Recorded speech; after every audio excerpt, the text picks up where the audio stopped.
6. Command Toga, SRS runway, auto thrust is blue. 80 knots, thrust set. 5500. 3-1. Rotate.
Well, hello there. Good evening. We're going to skip the second tune, I think. Yes, we are. We are back. You should have some sounds. I know it's quiet. There's nothing to see right now. Welcome in on this bonus live stream coming at you from the United Gate here in Pensacola, where I can't get my jetways to work with GSX because I've been on Bertode again. So if anybody you know Christy, make sure you send them my way to help fix my GSX. But we are doing a bonus stream. Yes, we are. I love this little airport. This is Pensacola, Florida. Cool little airport field here. 2 runways, a lot of GA traffic, shorter runways. But we're going to go ahead and walk out. They're going to be doing, oh, what? There's a route map there. Hold on. Nonstop destinations. Pensacola, not Myrtle Beach. It's okay. We're going to Myrtle tonight. We're going to get ourselves some Cinnabons there at the terminal in Myrtle Beach as well. So let's reset the drone cam. I ran the time forward 1 hour, so it is 4:30 local. And then I realized I think I made a mistake because I think it's Pensacola is Central Time Zone, right? Nevertheless, it'll be sunset. It'll be dark. That way we can have some night ops with the new lighting from the Fenix update. So it's dark and gloomy outside in real life, dark and gloomy in the sim. Let's go ahead and fire this puppy up and have ourselves a nice short hop over to Myrtle Beach. How bad will the Microsoft servers be on launch day? Terrible, I'm sure. I am sure they will be atrocious. Let's go ahead and connect ground power. We'll wake up this airport here. Man, it's really quiet out here tonight. It's like no sounds. You guys have the airplane sounds, but the scenery is very, very quiet. Just landed in Savannah. Yes, so I noticed the weather is getting kind of funky over there. That's why we're picking this route as well.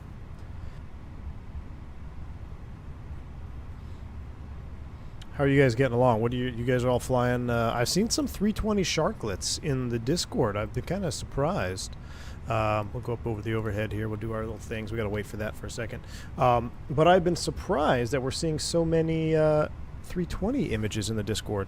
But yeah, this one, you know, I love the 321. Don't get me wrong. But the 320 with the sharks, it does make it look sporty. You know, it gives it that little sporty, sportiness look to it. Hello from Sydney, Australia, Captain. Been a minute since I've caught a live stream. Andrew2109. Well, good to see you here, man. Welcome on board. Glad to have you here on the channel. Sydney, Australia. Long way away, dude. Long way away. Welcome in. We got a beautiful new ADERS panel. If you want to see me break that, check the last stream I did earlier today. We're going to go ahead and get everything else fired up here like so. Plane swap. We'll do the fire extinguisher 1 and 2. APU's already been checked. Kyle, you've been doing Delta 321 ops all day. Yeah, all the Delta folks have been itching to get their hands on a 321 with sharklets, right? Because they only have sharks, if I'm not mistaken, right? Since we're on a hard stand, let's go ahead and get the APU up and running right away, and then we'll start the process for boarding. We're 55 minutes late. That's fine. And go here. Begin GSX boarding and fueling, please.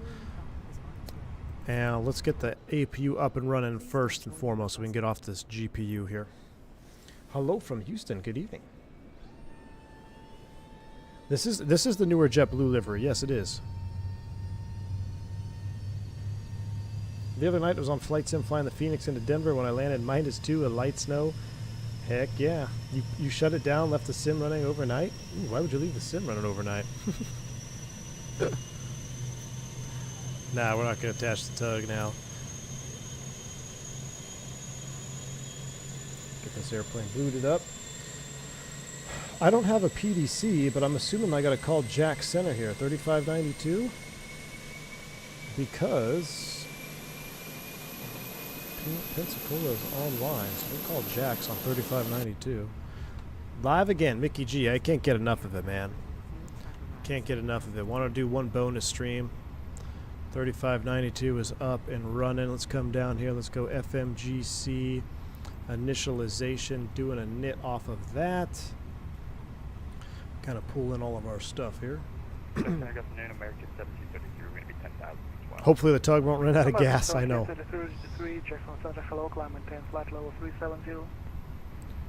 Alright, this is us, Pensacola. It's kind of fun to do a little night ops, you know. We haven't done any, well, I say that, but PM streams. I haven't done any later evening streams like we are today. You know, I like doing these late evening streams sometimes. Southwest 4921 with you. Ooh. Nope. Don't be doing that. Let me turn off the cabin lights though, because that's going to be an annoyance.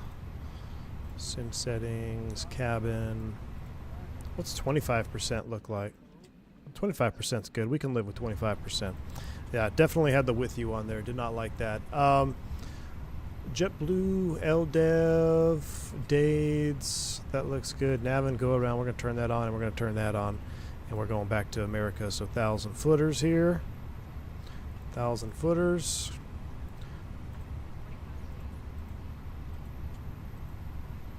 All right. Do we have ACTs on this? No. All right. All right. Why is the landing gear lever in the up position? That's suspect. All right. Mateo Chewy, good evening, sir. Welcome aboard. Welcome aboard, Mateo, as we get settled in for our PM flight. I wish I could PDC. Can I bring it in via PDC? Can I do ATC comm, connection, notification, CUSA? This doesn't work, right, in the US?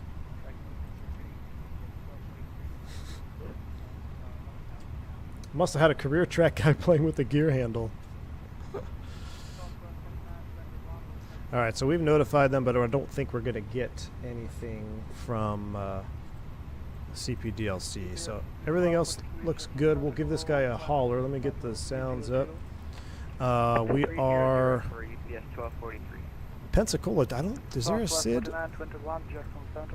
No, there aren't any SIDs out here. I hear you loud and clear, Southwest 4921. Southwest 4921, reset, please reset your transponders to walk 3222. I have already done that. Now, Why are we flying in the U.S. again? Shouldn't I, let's go back to Colombia. Okay, now, you're still walking wrong. Ah, I gotta do yes on that.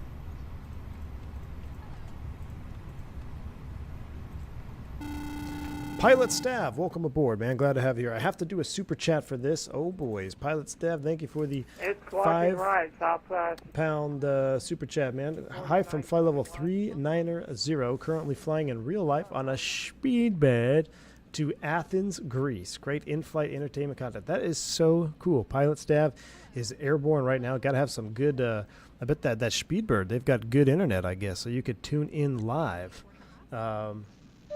That is pretty cool, man. Watching live from the airplane going into Athens, Greece. You know what? we need to get back on the Euro train. We need to get over to Greece. We did Aegean, the White Shed approach. We've got the Calvi, Lowy. We got to get another Euro tour here. So if you haven't already, hit that subscribe button, because when we hit 45K subs, I think that's when we'll take our next tour. I was going to see if we go to 50K, but I think 45K would be a good tour moment. That's when we depart the local homeland of the United States and we fly some part of the world and we stay there for about a month or so, flying all around. So we did Europe a long time ago. I think it's time for another one. Great shirt. Thanks for the 15 months support. Iveo Premium strikes again. I know it, Flame. Colombian flyers are so much better, dude. Good internet on the Speedbird. All right. So we got to finish up what we're doing here. So let's do constraint mode. Magic Barrel ref has been checked. 3000. Pensacola. What is the weather? Let's go back. Received messages. Not going to have anything on this one. Oh, no. 030 at 7. 030 at 7. 262999. So winds are 030. We'll probably blast off of 35. Let's give him a call. Scotty, gifted the 5 memberships. Scotty, my man, appreciate the support, dude. Thank you so much for gifting the 5 memberships. Very kind of you. If you pick up a membership from Scotty, make sure you shout him out, say thank you. That's too kind, man. Thank you. UPS 1243, Jackson Right. Let's get a break in the radio here. We'll give this guy a call. Request.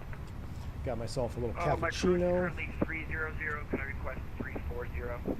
Okay, UPS 1243, climb It's and kind, you know, flight level the Avro, 340. you can turn the coffee pot on right now. Kind of maintain 340.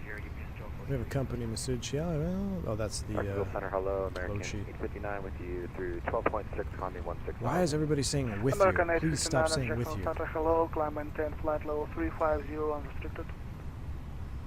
Can we stop saying thank you? Flight level 350, American 859. Jack Center, good evening. JetBlue 357 on the ground in Pensacola. Clearance to Myrtle, please. Legion 2601, good evening, Jack.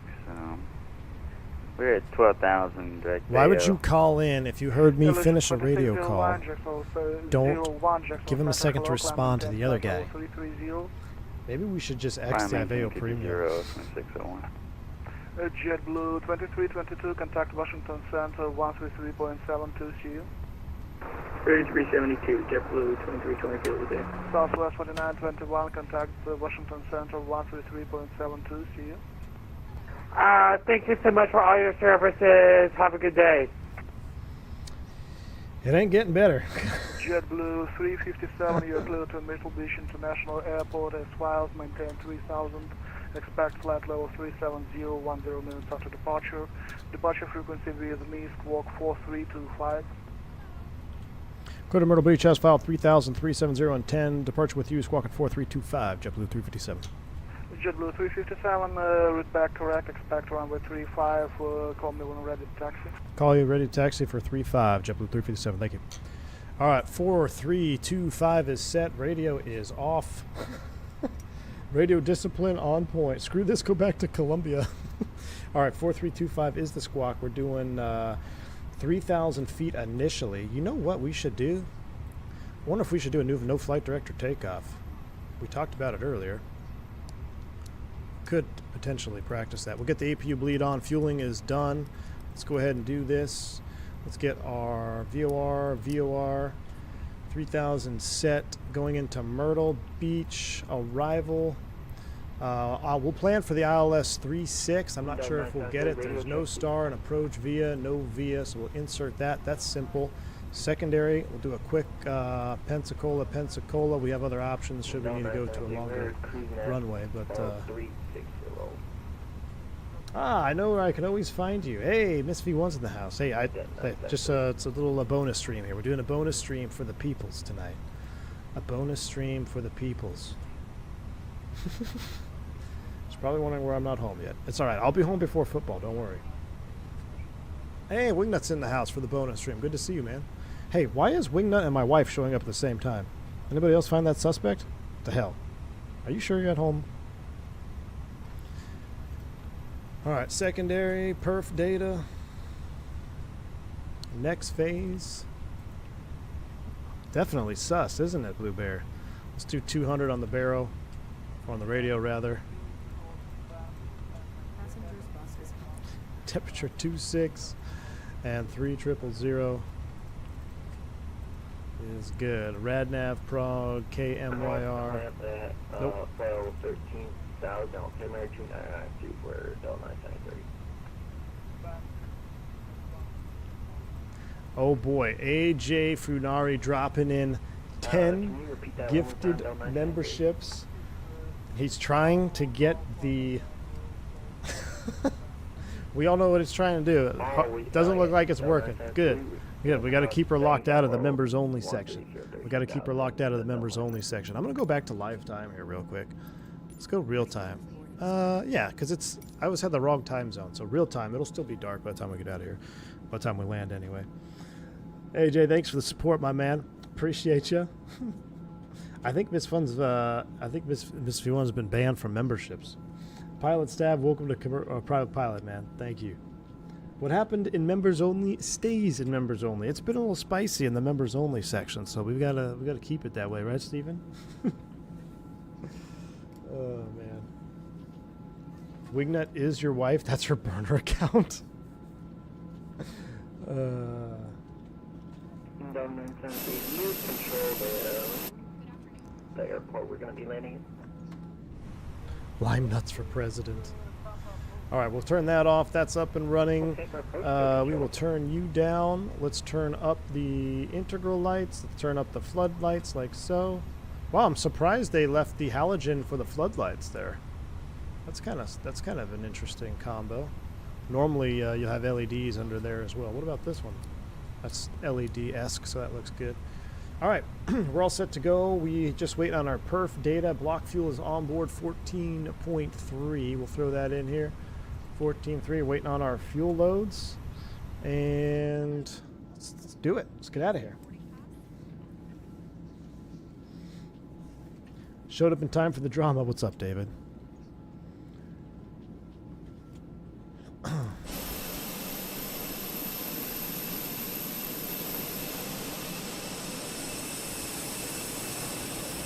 Let's stand outside and welcome our passengers aboard. Welcome. Welcome aboard. Alim, or Ahmed Abdelhamid, question for the captain. Considering a flight school in Europe, is it true European licenses are superior to U.S. licenses? I'm American, but want to work in different places around the world. Well, you're going to need to get a license around the world if you want to fly around the world too. So, like, it just depends. Like, if you want to get an like a EASA license, it's transferable, but you have to transfer them either way, if that makes sense. Like, I'm not sure what you're trying to get at there. You can fly to Europe as an American with an FAA license, but if you want to work in Europe, you're going to need a European license. Same is true for the other way around. I don't know if superior would be the right word. They all do the same thing pretty much. Where are we going? BKG, we're headed up to Myrtle Beach. Wingnut, what's up? Plan on doing a max gross weight A320 stream. Ooh. You know what? Since we have the heavyweight variant Wingnut, that's a great idea. That's a great idea. Maybe we should do it out of Vegas and make everybody sick because we've been flying out of Vegas so much lately. You know what we should do? Max gross weight, single engine. You know, if Amir wants to up the landing weight of this airplane, I think we got to test the single engine option. Oh boy, AJ dropping another 10 gifted subs. I appreciate the love, AJ. I know what you're trying to do. Hey, this is a good technique, you know? Just have Miss V1 join so you can attempt to get a membership, but not. Good effort, AJ. I appreciate it, man. Thanks for the support, dude. Miss V1 is gonna spend all AJ's money. Rastik, thank you for the €5, man. Appreciate it. Of course, Phoenix dropped SHARKlets on the day I reinstall. Oh, my whole computer, and now I'm stuck in Microsoft Download Saga. Rastik. Hey, man. Stick with it, dude. It'll get done. It'll get done. But it's a good idea to have a nice fresh install. That way you can just let it sit, and then 24 drops. You don't have to install anything, and you'll be good to go. So, I'm sorry, you got to go through that, man. Reinstalling Microsoft is just, it sucks, man. There's no way around it. It sucks. But thank you for that super chat, man. Hopefully this stream will help you get through the pains of the install saga. David Isaac, thanks for the 27-month support, man. Is it me or has the Phoenix update showed how superior this product is? It was always superior, but you're absolutely right, David. It's just more proof, right? More proof to show you how much more superior it actually is. All right, the aircraft is loaded. Let's go to our weight and balance tab here, and we'll send off the zero fuels. So we'll send that to the McDo. Then we'll go to our perf data. We're going to be blasting off 3.5. It's dry. We're doing, let's do a flap 3 for the juice. Toga or no Toga? We're doing Toga. It's a bonus stream. You guys have been awesome with the like button, so I won't require the standard 250 likes before Toga. But if you do like the content, do hit that like button. Appreciate y'all. All right, so we're doing a Toga flaps 3. Calculate this. 25, 26, 29, flap 3, down 0.3. Beautiful. We'll send that over to the McDo.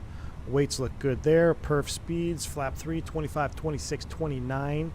It's a heading on departure, most likely. External power disconnected. Seatbelt sign is on. We'll turn the beacon on. They will do their thing. Dome lights are off. And we have call when ready to taxi. So we are going to push back. And I'm not sure how it's going to do it here, but we're going to plan to go down Alpha to 3.5 for departure. Toga flaps 3, is this the fly-by-wire? No, this is the Fenix A320, which I have not flown the 320 since the 19 and 21 update has come out. So that's my excuse why this landing is going to suck. And I'm also sitting on a seat cushion so I can have the proper height with my side stick. We'll see if it makes any difference for landing. So my side stick, I couldn't get it any lower, so I'm sitting on a cushion now to raise my seat a little bit and kind of make it a little bit more realistic. So, but it feels weird because I'm sitting a little bit higher than normal.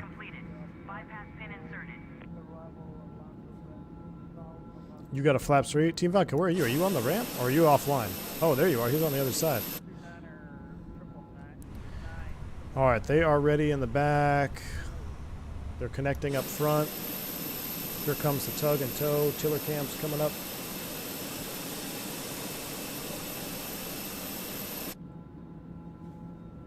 Ready to go. List updated. Locking gear. All right, locking gear. Let's go.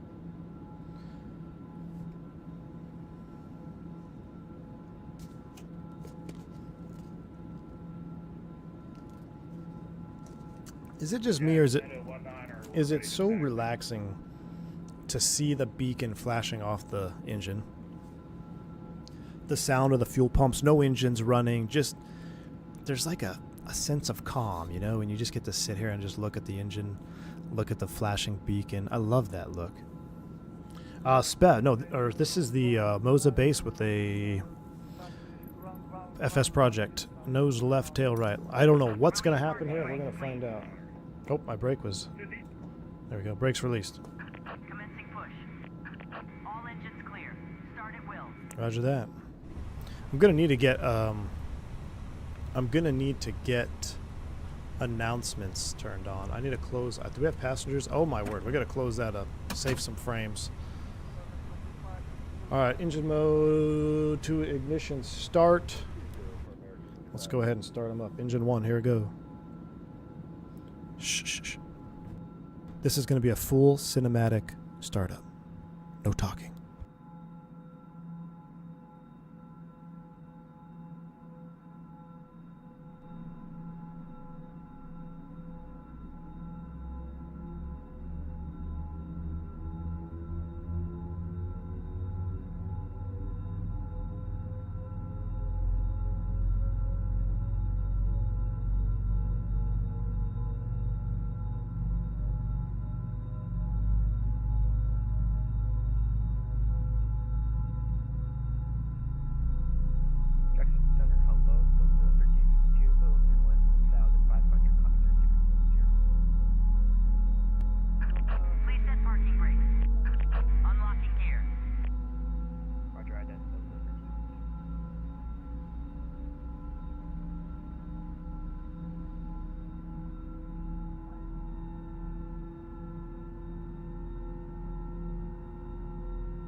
Good start on 1, starting 2, cinematic startup.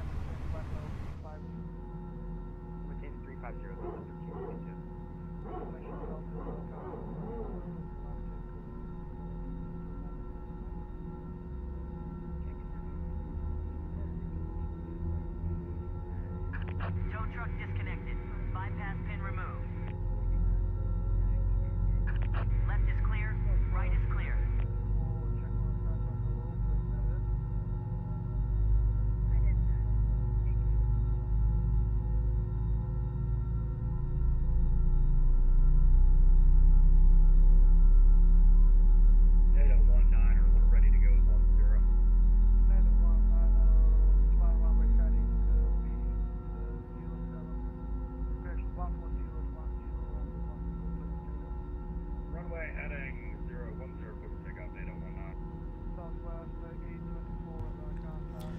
Pretty juicy.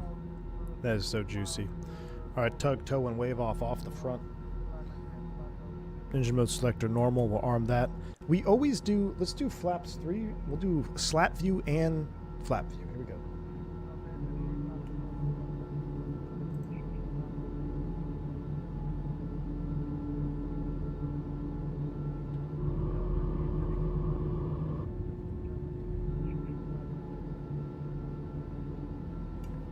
Two good starts, flight controls.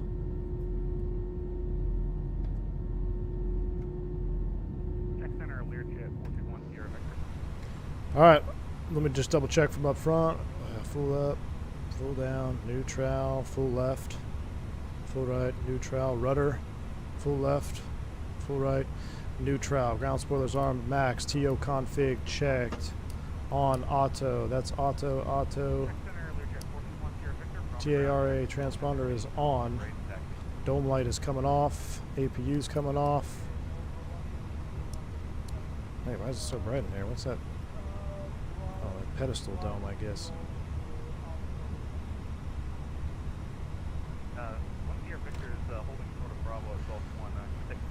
Alright. After start checklist is complete. Alright, runway take by Bravo Hotel Alpha Lima 421 Sierra Victor. We are, we'll call them short of Alpha 7. November 1, Mike. So let's creep forward a little bit. Number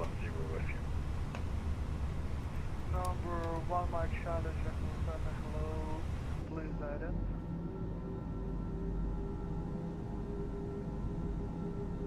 It's not as relaxing as an 8-hour track of a B-17 engine. That's how I sleep. Really? 2500, we'd like unrestricted into cruise. Native 1 9 radar contact. Oh, okay, correction, please guidance. I got this Cathay is always following me around. 8019er. Jacksonville, United 2197, one step away with my 5 mic. United 2197 is approved. Oh yeah, I should bind the autopilot disconnect button. Hold on, let me do that while I'm here. What is it called? Always forget. Director To Craig, bind this 3909 or 19, or thanks. Cat goes in the house. Good to see you, man. Immersion ruined. Hold on. 22-8, good day, 2413. So we need to bind autopilot. Delta 1570, go ahead. Yeah, so I just logged in. We're sitting north of Forio on the G-Tout 1. See if you could accommodate us. I mean, Delta autopilot 1570, off. please ident. Thank you. Done. Hey. We're good. Autopilot is one word, autopilot off. We got it. Well, some of them are auto space. Jack Center, JetBlue 357 on the ground in Pensacola, just short of Alpha 7, ready to taxi. Information Delta. The northwest performance issue are the time we get out one arrival. Blocked him.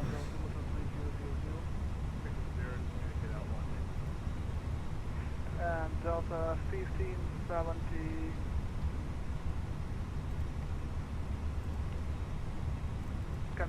We got 2 jump seaters, wing nuts on board. We got them in the jump. We're going to show them how a real airplane flies. 2552, nothing further, Delta terminated, green change to the right of the boost. American 2552, going over the path. And Jack Center, JetBlue 357 on the ground, Pensacola with Delta, short of Alpha 7, ready taxi.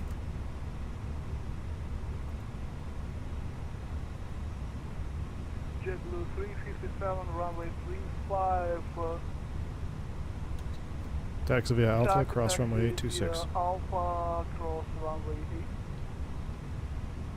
Runway 35, taxi via Alpha, cross runway 8, JetBlue 357. Delta 104, nothing further, Delta terminated. All right, 35 Alpha, crossing 8. Let's go. See, I could be a controller. Check through track 411, short of Alpha 7, ready to go with Canvas. 2411, that's runway 35, taxi via Alpha, gateway to JetBlue 357. I love the taxiing, man. Alright, 35 via Alpha, give way to the JetBlue, career track 411.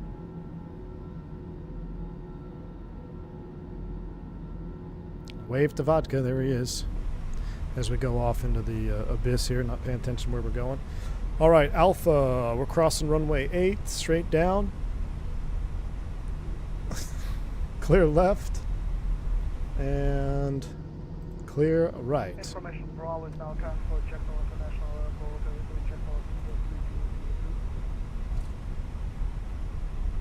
Turn the strobes on as we cross here. And the wings. November 1 Sierra Victor, fly runway heading to 110 Runway heading, runway 8, clear for takeoff, 421 Sierra Victor. A little bit of a wing wobble out there. Let's get back on the center line. All right, after we cross, we go ahead and turn you back off.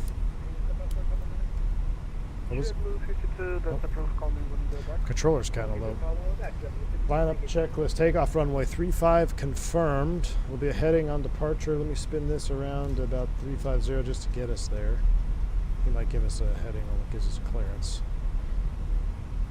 Delta 973, nothing further. Fuel, we've got 13.7 required, 14.1 on board. 3CG approved on 973. Jeez. Leads and packs are set. Lineup checklist is complete.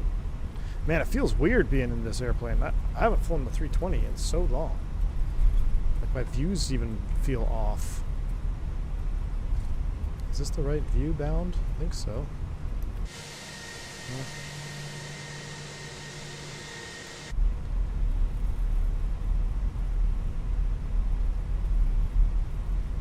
Why are they called SHARKlets? Because Boeing patented the term winglet. 320 is the ignored middle child. You're absolutely right. I was trying to see if my brakes were still doing that thing. I haven't flown this in so long, man. Try this color light. Makes my hand look less. Man, it makes it look worse, doesn't it? Oh.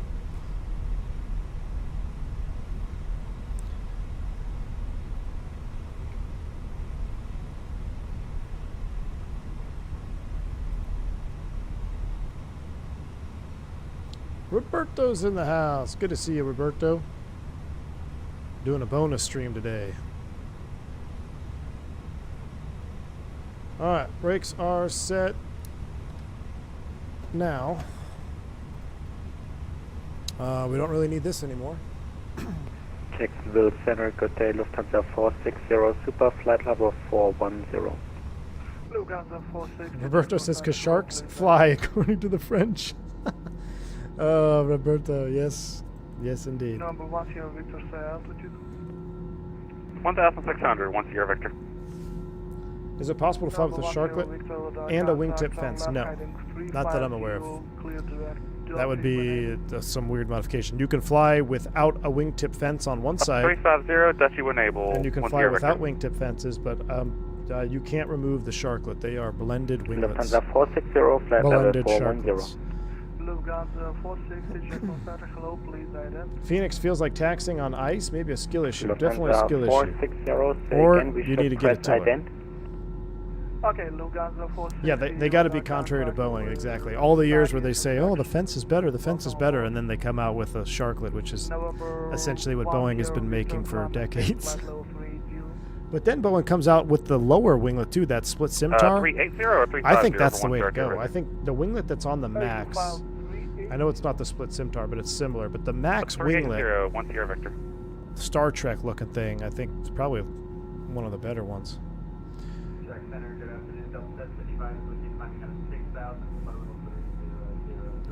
I mean, you could. I mean, I don't know if you could remove the. I don't think you could remove the SHARKlets, man, because the SHARKlets, the lights are in the SHARKlets.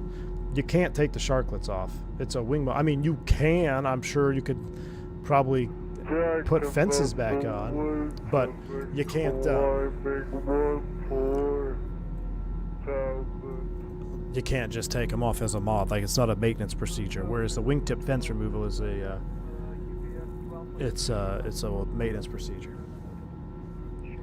The SHARKlets, Roberto, I mean, I said it in the stream earlier, it's like, if I had 10 landings, 5 with, 5 without, I'd probably be able to guess it about 75% of the time. Like, you only really notice the difference in the flare in certain scenarios. Like, sometimes it just feels like it carries the energy a little bit more than the standard wingtip fences. Jack Center, JetBlue 357, holding short of 35, ready for departure.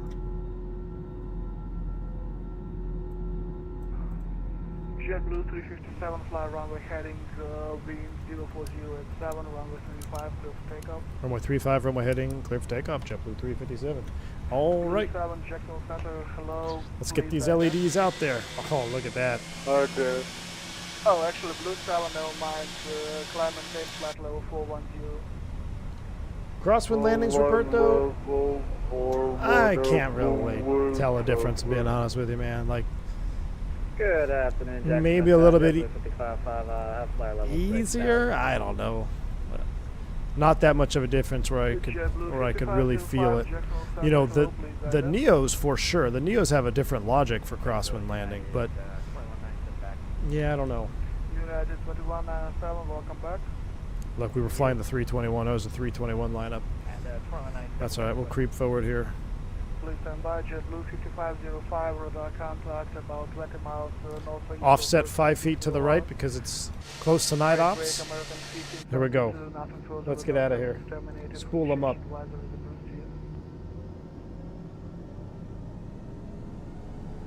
Yoga.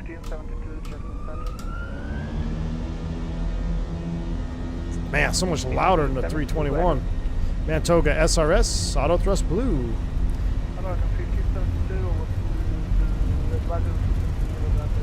Thrust set. 100 knots. V1, rotate. Positive right, gear up, fly with. Ooh, look at that kick there into the crosswind.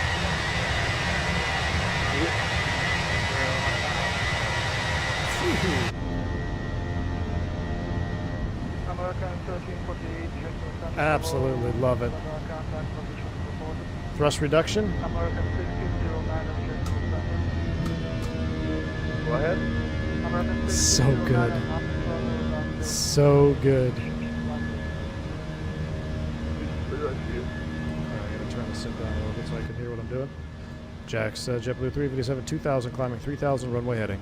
And are we able to contact flight level 160? Check those central contact, clear to Crestview, VOR, flight maintain, flight level 370. Direct Crestview, climb 370, JetBlue 357. Direct Crestview, 370. 411, fly runway heading. Thrust climb, open climb, nav. There's flap speed. Speed checks, flaps 1. 35 clear for takeoff, runway heading, career track 411.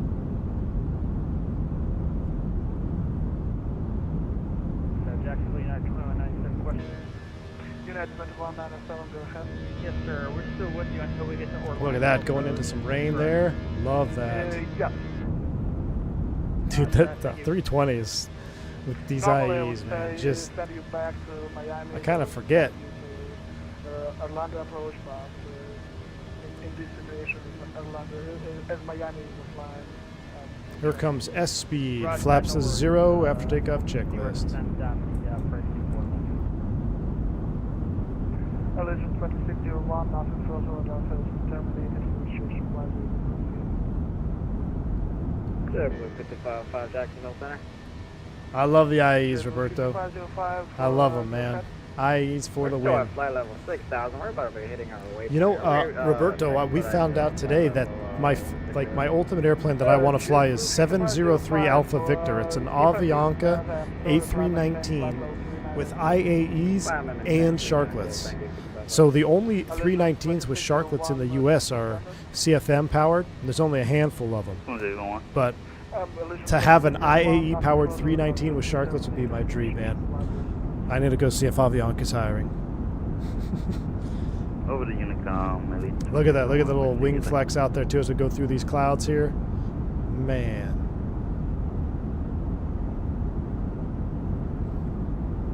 Love that. Gus is here. What's up, Gus? Check center, career track 411, passing 1700. Gus, you got a good point there. You know, comparing on different laws, like direct law and alternate law. So Amir was in here, and he was telling us on the last stream that the SHARKlet versions now, the proper degradation mode is modeled for the ELACs. So, you know, it would be pretty cool to give it a test. He was actually here on the last stream. He was telling us about it. I mean, you talk about depth of simulation. You're modeling modes and submodes of flight control computers based upon which variant of SHARKlet or wingtip fence you got out there. Pretty wild. It's a bad. It is bad pay though. Oh no. You're killing my dreams, Roberto. You're killing my dreams, man. Come fly for Avianca. Work at the Throttletek factory on my days off. Delta 1067, contact 15 miles northeast of Shutdown intersection. Yeah, oh, Ryan, you can definitely get an ACJ with them. I'm just saying, you know, like in normal, if there's any out there. All right, let's go ahead and spin it up here, 290. We're out of 10,000 feet. Kill the lights. We'll give the flight attendants a forward call. Delta 755, contact 15 miles. This is juice right here. Abdilo, hey man, that video you posted of that Frontier Toga and was that out of Ponce? Looked awesome, man. Wet runway. Phoenix double bogey main gear, or double buggy. You military guys in your buggies, bogies, whatever you want to. No, it's a main wheel. The double buggies. Who has it? Air India? Let's go ahead and pitch up a little bit here. We'll do a 270 climb out. See if we can just top this here. Let's top this build up. Look at that. We're going to top it. Just clipped over the top of that. Perfect. Now we'll lower the nose. We'll go back to managed speed climb out. Might want to let us go manage. What's up with that? What's with our perf? What's with our init page? Did we never put that in there? Maybe I got distracted. This is a bonus stream. We're not doing anything hardcore. That's why I can't give you a managed speed, because there's no cost index. There we go. We'll make the turn at Crestview, and then we'll go autopilot mode. That's a civilian term? Buggy? Okay, but you spell it like Bogie. It's pronounced buggy, right? Jacksonville Center, American 1348. I guess I don't like the. I just don't like the American 1348. the spelling. Oh, it's Shark Week, Orion Vic. This is Stream 2, Leg 2. Have a good day, American. Well, Stream 2, Leg 1. This is our bonus flight. Short flight. We're going to go get some Cinnabons at Myrtle Beach. We have one bank angle check coming in here, and then we'll go autopilot on. Roberto says, I used to do maintenance test flights back home when we used to get a 10,000-foot slot over the sea back home. Nice. Direct law, alternate law, and rad out. Man, Roberto, that's wild, man. That's really flying the Airbus around, dude. The maintenance check flights and all that. There was an accident, right, Roberto? A long time ago, there was an acceptance flight on an A320, and like the series of events that they did, the checks, something got screwed up, and the aircraft ended up crashing. It killed everybody on board, unfortunately. But yeah, man, at 10,000 feet over the water, I bet that was wild. Doing all the flight control checks. Wow. Boogie. Let me get the boogie gear option. Yeah, it was out of Toulouse, right? Crazy, man. All right, here comes a bank angle check to the right. American 859, that's approved for the Man, this wing just looks real. We actually got to not do 340 on the climb out. That would be nice. American 2039, hello,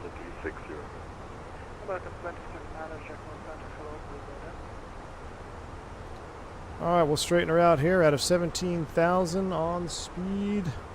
Autopilot 1 is on. Looking good, looking good. Yeah, I'm still hand flying, man.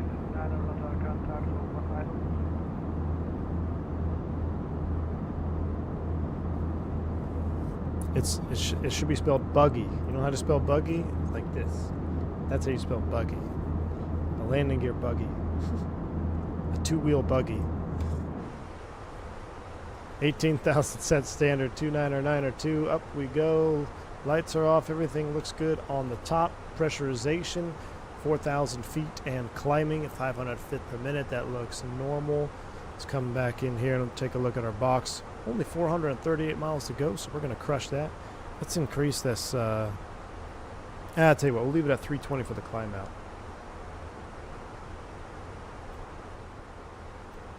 Turn it down just a hair here.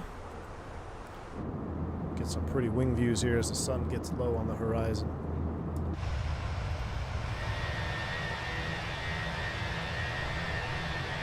Oh, that's a pretty sweet looking shot right there.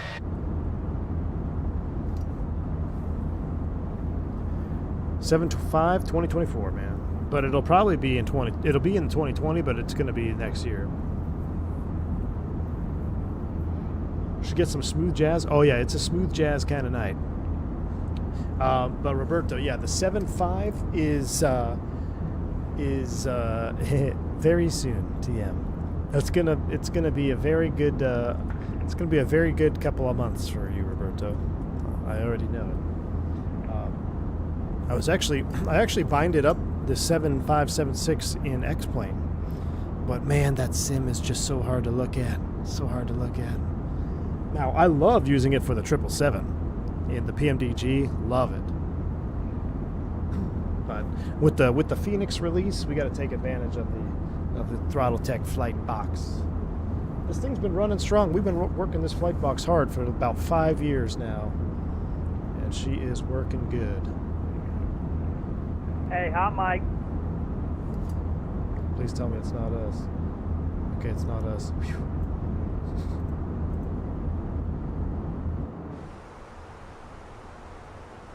Ooh, you're soon going to be getting PMDG certification, Roberto. Really? That is awesome, man. That's awesome, Roberto. I had the Throttletek. We had it pinned. I get questions every stream. What throttle using? What throttle using? Of course, the stream where I don't pin it is with a stream that you tune in. I swear, I had the last stream. I had it pinned up. It's like, go to Throttletek, check them out. I'm thinking about getting the Moza to fly all aircraft. I think that's a great idea. I like to have the keyboard in front of me and lots of space. 49 Whiskey. That's what, and that's kind of why I'm saying the Moza. It's your end-all, be-all joystick base, okay? Because you can fly any military stuff. MH16. There's a ton of different grips. You can use the Thrustmaster grips, all that stuff.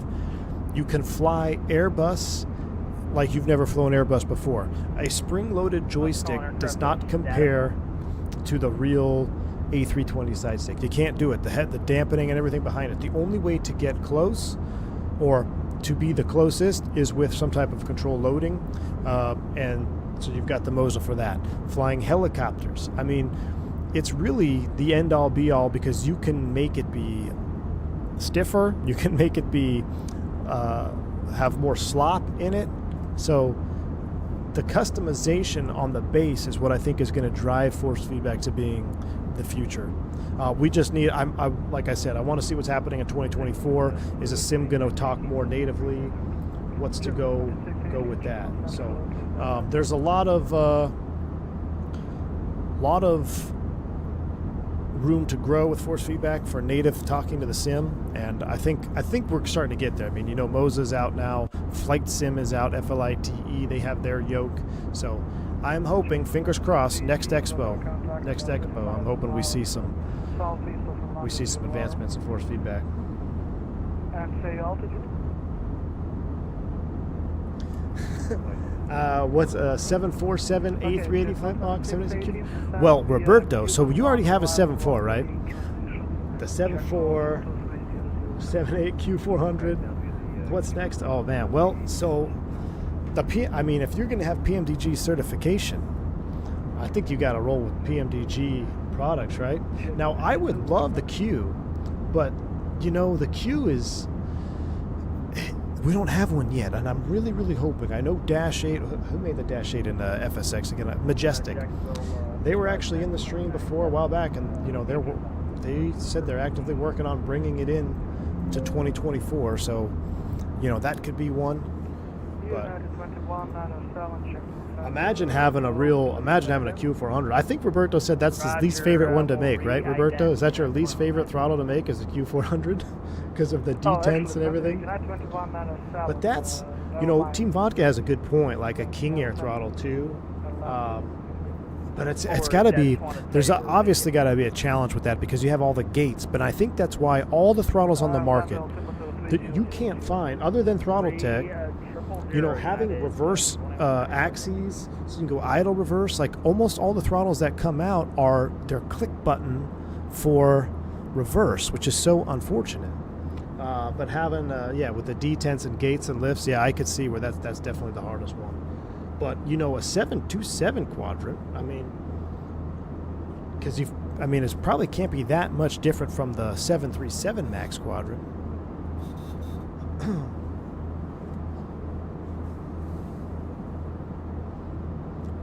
Favorite airliner, ATR Quadrant. No ATRs. No ATR Quadrant, please. Roberto says, I did the overhead throttles for a twin for a customer. That's awesome. Roberto, somebody showed me a photo too. Did you? I thought it was a Throttletek too. You made like a Flightbox with the 380 Quadrant too. So, I mean, you make custom stuff, which is pretty awesome. And guys, like I've said before on the channel too, I mean, send Roberto an email. He's got his website. He's linked in description. He's in the chats. You know, if you can dream it, I'm gonna put the pressure on Roberto right here. If you can dream it, Roberto can build it.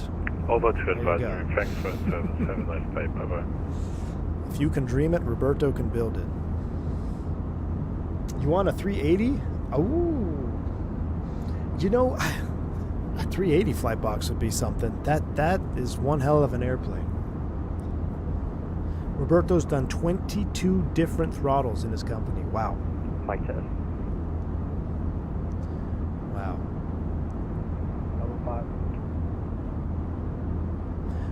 The problem with the TCA virtual is it's just way too small, man. The detents and ranges are way too small. That's and it's not built to last. You know, it's a great. I don't even want to say great. It's geared towards a different customer. You know, V1's hyping up Roberto. Lufthansa 460, clear direct check. Well, 49 Whiskey, you know, there's not really, that's kind of what is awesome about the Throttletek is you're getting the replica quadrant, right? You're getting, that's why in a perfect scenario, and I'm working on a video right now for the holidays, but like I think what you need is you need your favorite airline, or whatever that is, it's an Airbus, a 73, 74, you know, get a replica quadrant for that, get yourself a force feedback base so you can cover everything, and then you can always have like a generic throttle for the other airplanes that you don't fly as much. But once you get a replica quadrant, it changes the game. Like it really does change the game. When the Flightbox V3 showed up for the first time, I was like, this is a whole new level. You click the lights on, it glows just like the quadrant in the airplane. It's just a lot of fun. Roberto says E190 throttles for a long time. We had it on sale. Ooh. 49 Whiskey, yeah, the updates it makes it hard to not fly the Fenix, man. With the updates that have been dropping.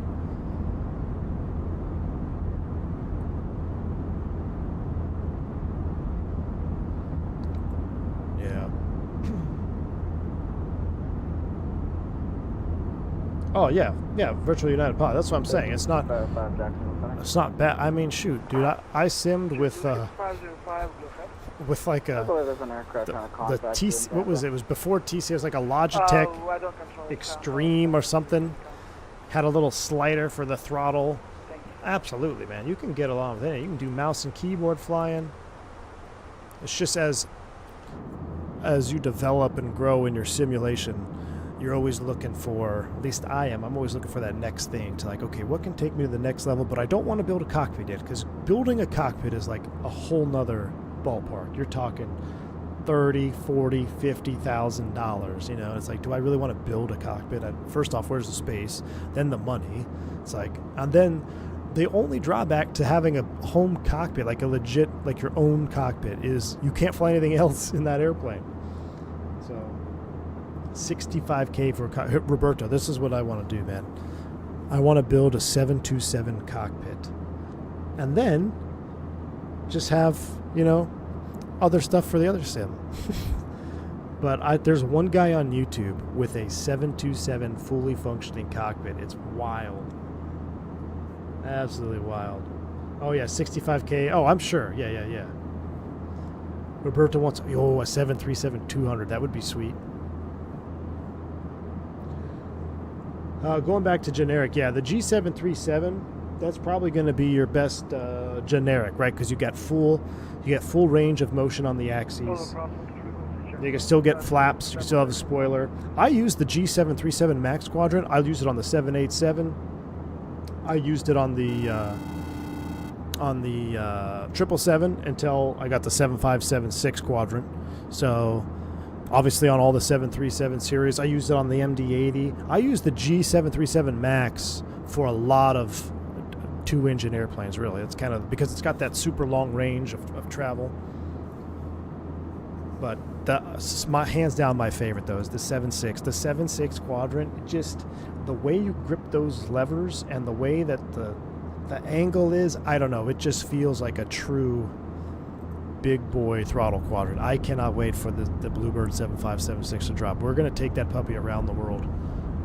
It's going to be awesome. AJ, thanks for a $3 super chat. AJ's going to be broke by the end of this stream, man. I appreciate the support, man. Build a cockpit so you don't have alimony money. You know what? That's a good point. It's because she's not going to want half the sim, right? Man.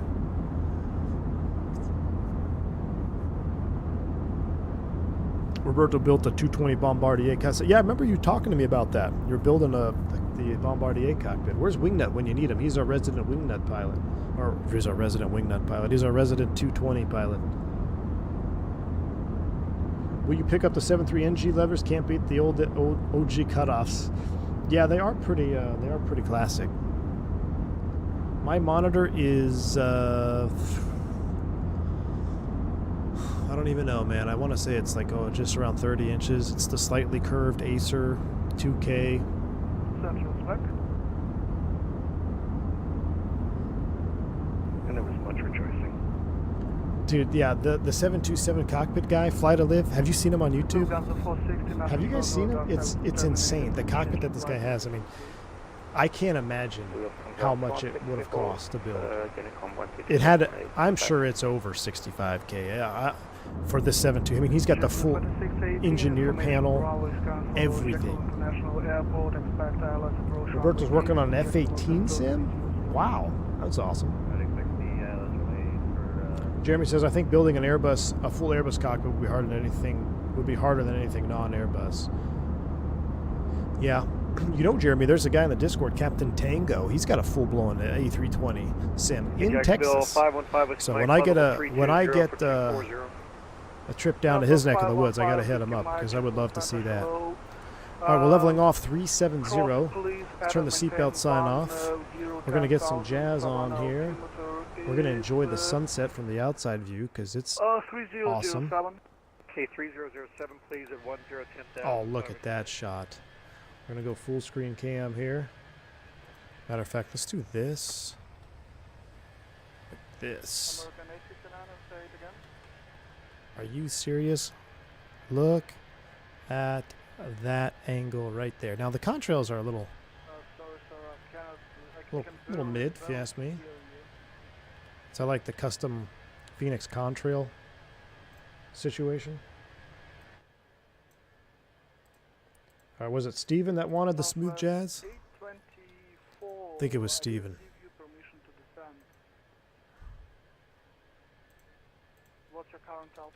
Uh-oh, somebody started descending.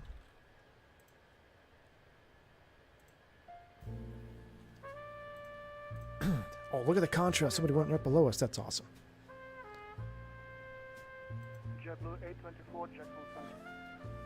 I would love to do Blue Angels precision flying. Roberto, do you fly DCS? Do you do any DCS flying? You know, you said your favorite's the C-130J. There's a really good one coming soon. There's a dev in the chat in the part of the channel. He's part of the C-130 crew, and there's a really well-modeled C-130J coming to DCS, which I think might bring me back into the sim because I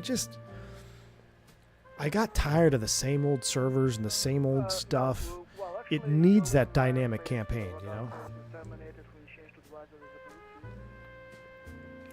There he is, Thomas Ray. I'm starting on DCS normally, did on Prepare with VRS Simulations F-18. Ooh, I never got the VRS Sim F-18, but I do know about it.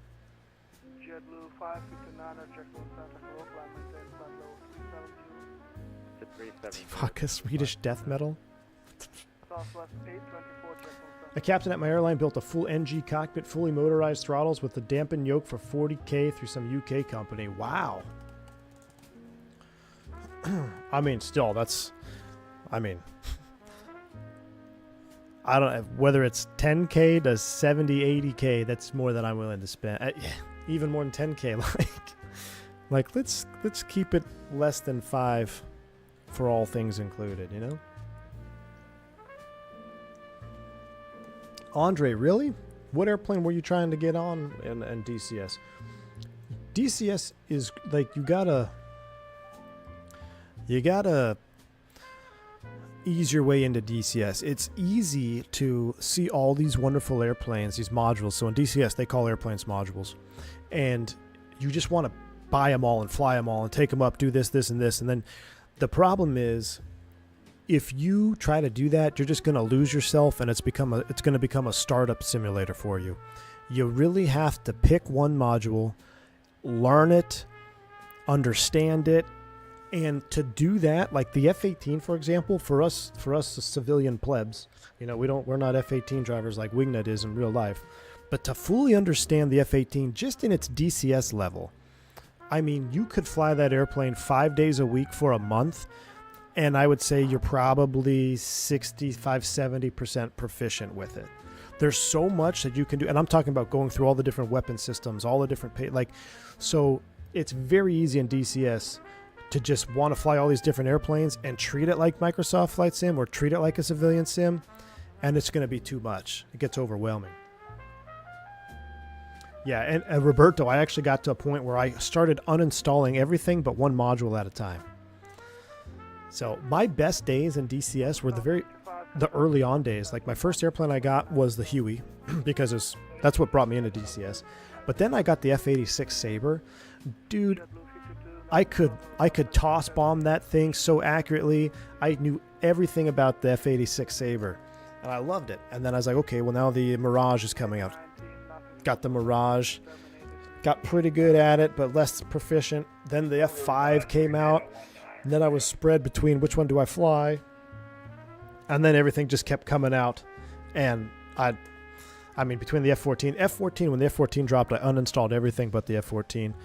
I was pretty darn proficient in the F-14. We had a squadron, the War Dogs, and we had Bert. You guys have seen his video probably. We had like not dedicated Rios, but guys that would fly Rio.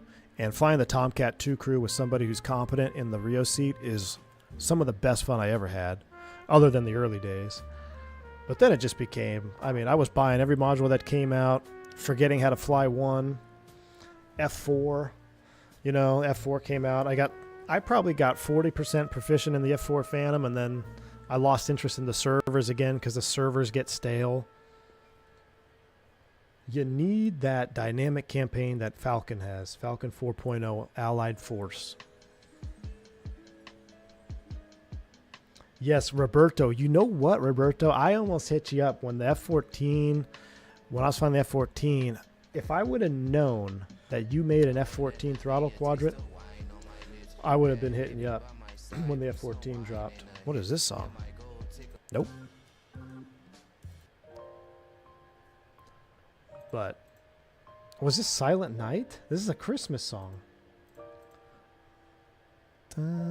I like this song. It's not. We can't listen to Christmas music before November though, or before Thanksgiving. I like this song. We can't do it before Thanksgiving. Just say the word. I'll hook you up. Roberto, give me some time. I'm working on. So I'm really trying to set up my second PC at the house so I can effectively do recorded videos, like doing dedicated binding videos, holiday release videos, things like that. I want to do it on my other PC, and I've kind of got my PCs kind of pieced apart here. I got one at the HQ where I do all my streaming from, but once I get everything dialed in, and I can start making recorded content regularly, I think it'd be cool to do recorded content on DCS, especially with the C-130 coming out. Jack Center. Podcast. American 598. Did the Chinook, Mickey, good to see you. Yes, Mickey G, the Chinook Bravo. did drop, but I ended up never getting it. And I was very interested in it. I was very interested in the Chinook. But I just kind of lost Romeo, November, the then interest Lima in DCS again. for You know? runway 8.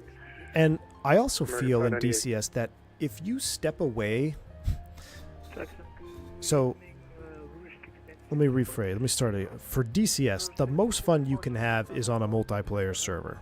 When you're flying with other people, it's live, whether it's combat or not, or logistics. It's just fun to be in a server with a bunch of other people. The problem with DCS is when you step away from the sim, say you take a month off, it's a hurdle to get right back into it because you forget stuff about the plane that you're flying. The servers have changed, the commands have changed, everything has changed. You don't know what the next meta thing is to do in multiplayer. So from that aspect, it makes it more difficult to step away and then go right back into it.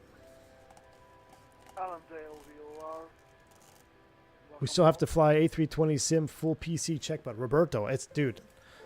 Hey man, next vacation, I would love to. I'd love to. Why do we have Christmas songs in here?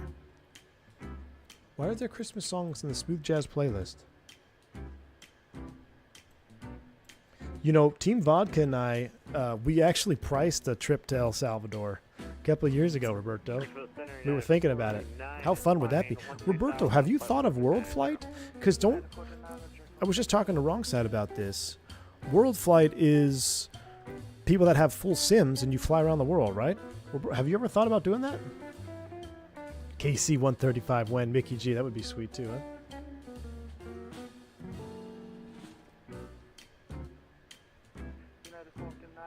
Oscar, you're right. For some reason, and maybe it's me, but I think it's a majority of normal, average civilian DCS pilots is when you step away. So take the F-14 for example, and maybe not that one because it's a lot more analog. But F-18, F-16, if you step away from that airplane for a month, it takes more than one flight to be all the way back proficient with it. For me, anyway. Like, I really got to fly it a couple times because you got to be put in different scenarios to remember those things that are applicable to that scenario. And you don't get all that in one flight. Like, you step away from the A320 for a month, you come back, you still know you got to turn on the power, you got to turn on the bleeds, you got to start the engine. That's about it. The box is pretty self-explanatory. But stepping away from DCS, there's so much content in each military aircraft that unless you are in that situation again, you forget how to react in that situation. I mean, that's why, I mean, it's got to be why, the military guys, Wingnut, you guys train all the time, right? I mean, when you're active, like when you were active military, actively flying the Hornet, I mean, were you living and breathing Hornet pretty much all day, every day? Like, how do you guys stay so on top of everything? It's got to be repetition.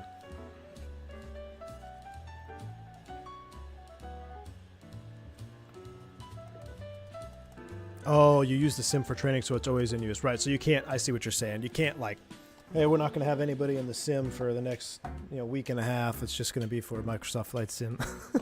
That would be a problem. Jose Santiago, welcome to Commercial Pilot, man. Vodka, do we have an El Salvador scenery in Microsoft?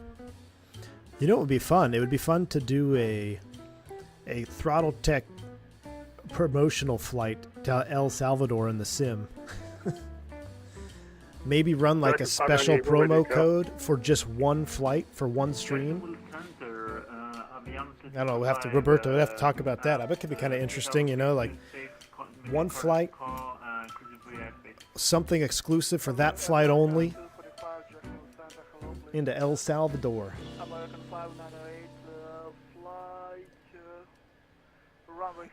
Winglet says, leaving in the vault, studying weapons and tactics, and flying once a day usually. Wow.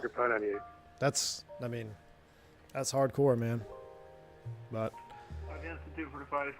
that's freaking badass. I remember being in, when I was doing 190 charter, we'd go into ACY quite a bit.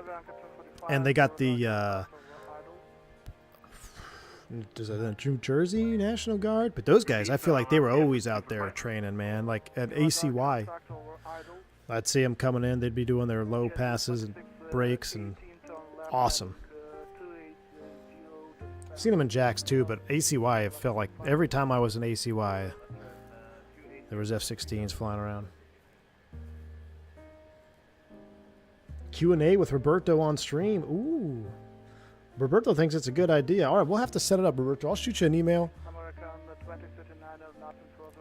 I'm going to, this weekend, I've got some stuff going on. I've been streaming a lot this week, but I'll shoot you an email. Maybe we can get something set up. I think that'd be a lot of fun, man. Especially with all the current hype. We got the Fenix out now with the SHARKlet, the 380s out. That sounds like a fun idea to me.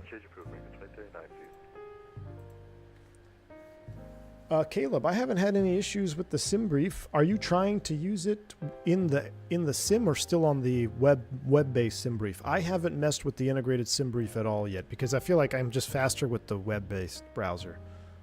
Is this Christmas song again? Guys, all right, we're going to Korean jazz here pretty soon. Hold on, we have to listen to this song. This one is called Smooth Passenger. What does this sound like?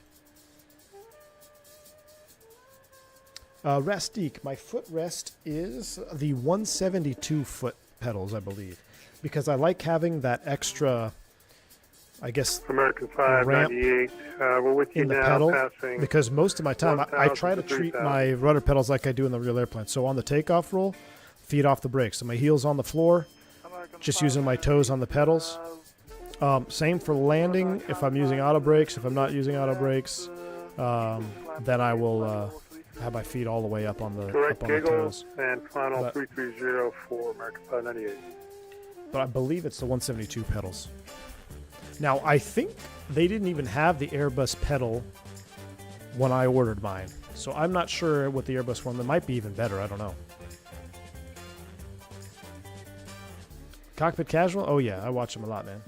When I go to sleep. 125, descend via get out, one arrival, Orlando landing south. I remember being in the club hangar and thought a big storm blowing in, but it's a Eurofighter doing circuits. Wow. Yeah, and Wingnut, I heard this throughout, talking to guys too. He says for the part that wasn't sexy was 2 hours of briefing, 1 hour in the jet, 4 to 6 hours of debriefing. Jeez. That's crazy, man.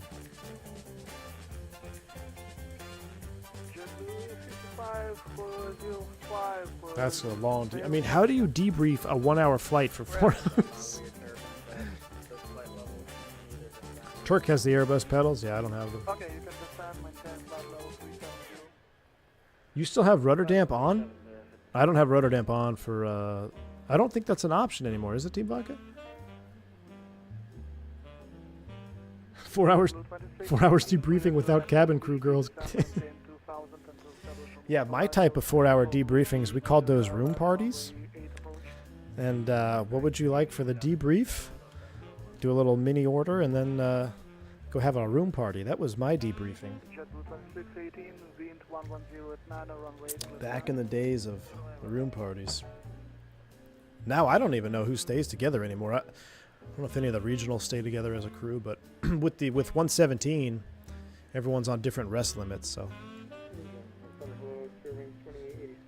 Yeah. What's your flight attendant call up? You have any order for the overnight? Then you always come up with like trying to say something without it being obvious what you want.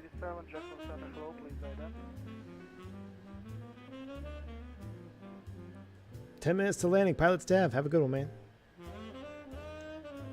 We started on the crew shuttle to the hotel.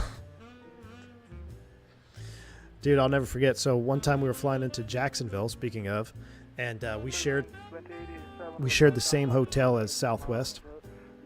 And we were a late night flight, and it had happened to me a couple times before. The way that the pairing worked out is we always were arriving at the same time that Southwest was, and it was one of the last flights to that airport. So it had happened before where like you're on the descent or on approach, and then there's like, Brickyard, hold the van for us, or Southwest, hold the van for us, because if you hear them on approach, you don't want them to get picked up and go to the hotel, and they got to wait an extra 20 minutes for the van to come back.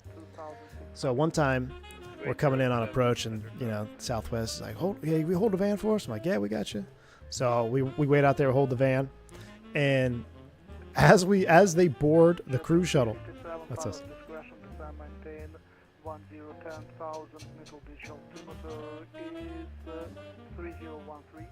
Pilot discretion 10,000 and 3013 for JetBlue 357. All right, 10,000 is set. But before they even got in the shuttle, the captain's out and he's like, "Hey, thanks for holding the van," and he's handing out minis to the FO and me and the flight attendants. It's like, wow, that's a great crew there. But yeah, good old days, man.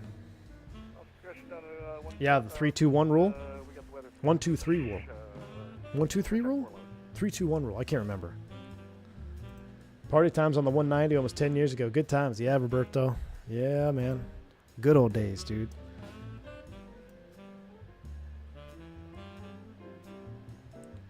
Waffles, what flight school are you at? Or like what state? Are you in the U.S.? What airplane is that? Yeah, dude. Wingnut, they weren't even in the van yet, and he's like walking up with me with the bag, a little plastic bag, the same bag as the they used to put it wasn't the trash bag. They used to carry these little white plastic bags for cup lids or something. I don't know. But he's walking up, and he's literally looked like a little mini Santa Claus. You know, he's got this bag. He's like, hey, thank you, guys. Thank you. Handing them out like Fruit Loops. It was awesome. Good old days. Maybe that's why pilots get such a bad rap sometimes, you know?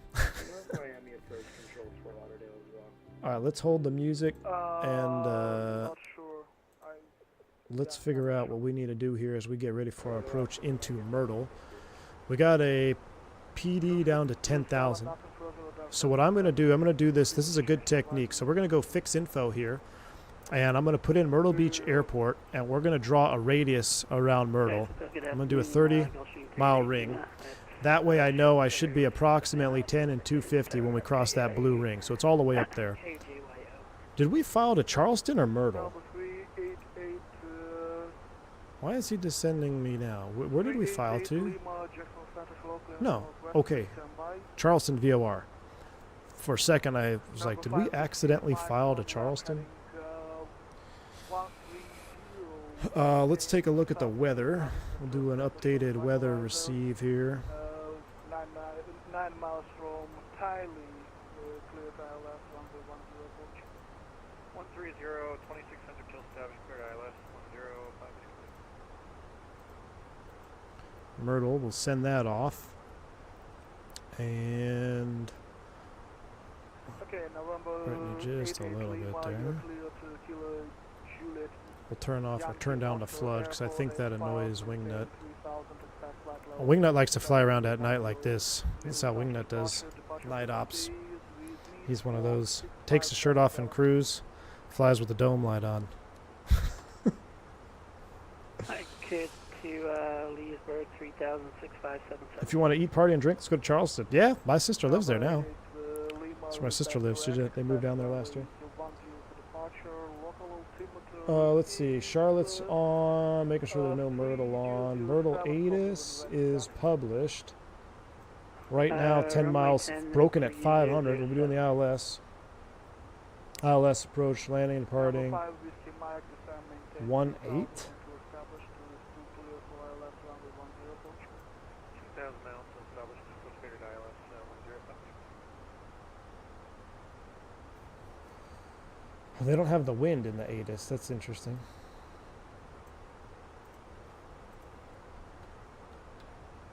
Let's see what this one says. Dome light on equals a sure sign of a boomer captain. That's true. Variable at 3.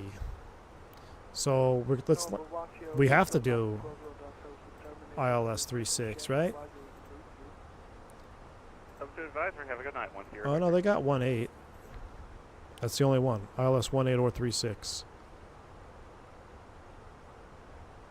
Mickey G on a pitch black night.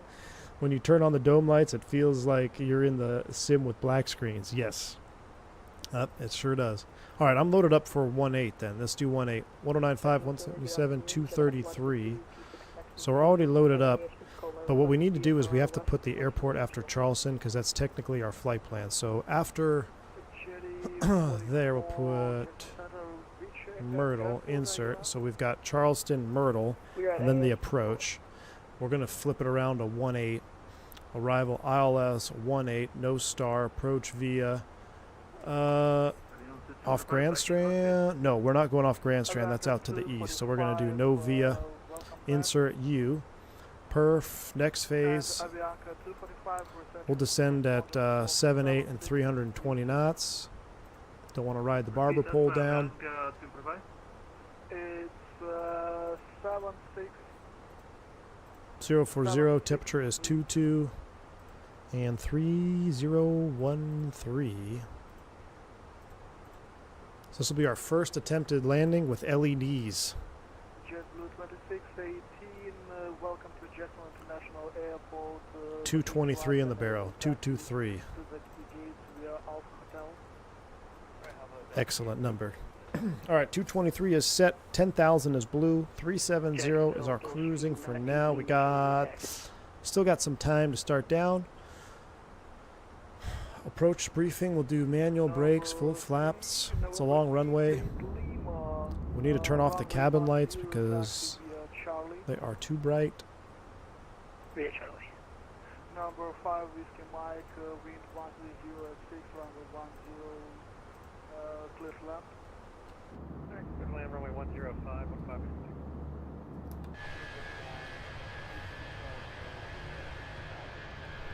It's almost too dark to see anything now. Number 335, Charlotte Juliet, Jackson Santa Claus, climbing 10, flight level 30. Okay, jetty.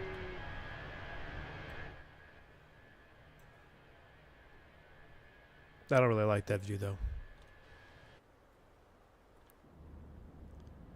Let's chill in here. I flew with a captain that would take his white shirt off, put on some sheep's fur coat, then change after landing. It was a ritual. Are you sure that's not wingnut? That's pretty wild. Or the guys with hats, with the ball caps. Listen, if you fly with a ball cap,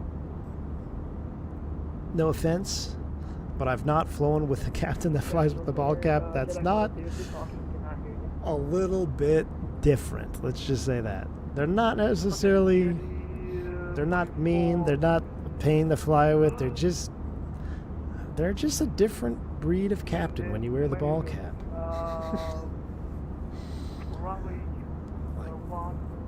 Got to take the ball cap off and put the, not the Delta hat, I mean that's normal. The widgets, they wear their hats up front all the time. But just, you know, like a baseball cap. Like, why you put on a baseball cap? We're inside. Alright, taxi, runway 1. Every cargo boomer has a ball cap. Yeah, in cargo, yeah. I just don't understand the ball cap. Like, you're not, it's not like the sun is coming in through here, you know? Guys flying with hoodies? Well, all freight pilots are excluded. Listen, flying freight is so hard on your body. That's a whole different ball game. Those guys will be able to do whatever they want to do. And, you know, like, I've seen 74 Gear, his videos where he's doing, I mean, you don't want to wear your uniform when you're flying a 7-4 for 15 hours or whatever it is. Like, you don't see anybody. There's no public appearance. You don't even need to have it on them. I'm sure it's probably only for, you know, landing and takeoff that you got to have the uniform on or going to the airport. But freight dogs, yeah, it's a different breed. I wore a hoodie, dude. So when I was flying freight, I wasn't even in the airplanes that had, you know, packs or air conditioning. We were always too afraid to turn the heaters on because I didn't want the airplane to catch fire or freaking die of carbon monoxide poisoning. So I'd wear like fleece pants, or had like long johns. I would put my navy cargo pants over the front, like Dickies style cargo pants over the front, and I'd have my uniform shirt on, but then I'd have a hoodie on, a Gore-Tex jacket, and a beanie. Like, I was cold, man.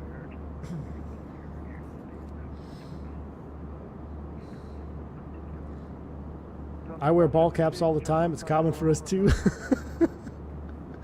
Yeah, your difference is making change. Look, I'm talking 121 airline captains wearing ball caps. Everybody else is excluded. Everyone else is excluded.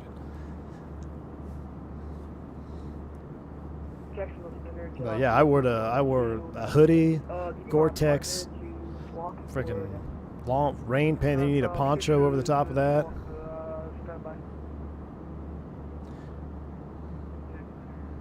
I mean, matter of fact, the last picture I took on the beach, I was like the classical picture where you're on top of the PT-6 and I was giving it a hug. And I mean, I look like, my wife was like, you look like some like mercenary or something, because I had cargo pants on, a hoodie, a vest, like a high-vis vest, but it was all rolled up, so there's only like a small little part that you could see, and my Gore-Tex, which happened to be like in a woodland camo pattern, because I got it at the surplus store for cheap, because I was so tired of being cold. I was like, what's the warmest thing I could buy? And at the time, after my research, I got to get a Gore-Tex jacket, and they had one, so I was like, and I got my boots. So obviously not tucked in or anything weird like that, but freight is different, man. Freight is a different ball game. I was so tired of being cold. Wool socks. I'd wear the wool socks. You go take off out of the panhandle when it's, you know, freaking ice storm blowing 40 out there. No heat in the airplane. It leaks like a sieve. You're going to be dressing up too. Number 5 Whiskey Mike, taxi will be at your discretion. Sounds good. Weakness says Mickey G joined the Navy, chose to spend his whole time hanging out with the chair force. That and a ball cap, lots of questionable decisions. Well, actually, runway 10, line up and wait. Line up and wait 10, 88 Lima. My Piedmont hat got jet blasted off a few times. Nice. Papa Kilo with contact about... Do you have an electric beanie? Okay, so if I had an electric, if I would have known about electric beanies, I would have had one. I don't know if they have. I mean, I've never heard of that before. Now, what I want to get this winter is an electric vest for fishing, because it's cold when you're blasting off at 6 o'clock in the morning. It's pitch black, 34 degrees outside, and you're ripping 70 miles an hour across the lake. I want an electrically heated vest. Vodka's starting down? Why are you starting down? That's early. Actually, no, it's not. Let's go ahead and start down. Here we go. Thrust idle, descent. Put you in below mode. I have an electric beanie with an LED rechargeable flashlight. That's awesome. I see the speed tape going up to the barber pole, so let's come back to this view so we don't hear the overspeed go off. And Jack Shepherd with 357 vacating 370 for 10,000. Been fishing, ERJ. I haven't been out lately, man. I've been busy streaming with y'all. I was just telling the wife today. It's like, man, I really want to go fishing. But then I was like, well, sharklets. So I think I'm going to go fishing tomorrow. I got a tournament on Sunday. And I go out tomorrow, so I probably won't stream tomorrow unless we do like an RJ release party. Depends on the weather. I'm tired of clear weather. I want some snowy Alps. So I'm hoping we can. Yeah, he cleared me to 10K, but it's pilot's discretion, Team Vodka. Sometimes to saboteur me here. But we are in radar contact. We should report leaving a flight level if you're in radar contact. It's not necessary to report leaving 370. Jedi 44 straight out departure is approved. Yeah, a true blue. I'm looking. It's on my Christmas list. Wind 030 at 8, runway 1, clear for takeoff. It's going to be super rainy in DFW tomorrow. Well, here's the thing. If the weather's bad, we'll do some flying tomorrow. I wish we had a DFW scenery, because this is the time of year where we start to get some interesting weather here in Dallas. You either get some really, late year thunderstorms, big dry lines move through. Welcome aboard. But I mean, I'm not flying into DFW in Microsoft Flight Sim. I just can't do it. Route 1654. And you can find some icing conditions. I mean, believe it or not, flying in and out of Dallas, you can get some serious icing. Because it's not icing on the surface, but you get up that 10,000 foot, 7 to 10 to 15,000. I mean, when it's right, you can. Some of the heaviest icing I've picked up is like low level over to Oklahoma, Panhandle of Texas. Serious icing. 11,000. Sometimes up north, like, you get icing up in Boston and stuff, and that's true, you do, but it's typically so dang cold up there that it doesn't really, not always, but I mean, I feel like the prime accumulation is almost at the lower latitudes. How often do Airbus guys miss PD descent since the jet won't start down for you? 2887. Let's just say, Wingnut, if I had $1 for every time I missed a PD descent, I'd probably have a couple $dozen by now. Avianca 245 and closing. Because then you get the dreaded JetBlue. You gonna make that? Huh? Then a couple profanities probably start coming out. Wings 140, Jackson Center. Hello, yes, Gustavo, it is absolutely. Gus is right. It's about moisture, not about cold. Absolutely. Same with the engine fan blade icing like we experienced yesterday. Yeah, we're diving. We got the speed brakes out at 24,000 feet. Advisory, see next time. JetBlue 357, I'm closing radar services terminated. Green change advisory with the boost. Over to Unicom, thanks for the ATC, JetBlue 357, tip. All right, over to Unicom. Well, In that case, we're going to set ourselves up for a left downwind for Myrtle. Let me do a CTAF because we got to do this now. CTAF MYR 2845.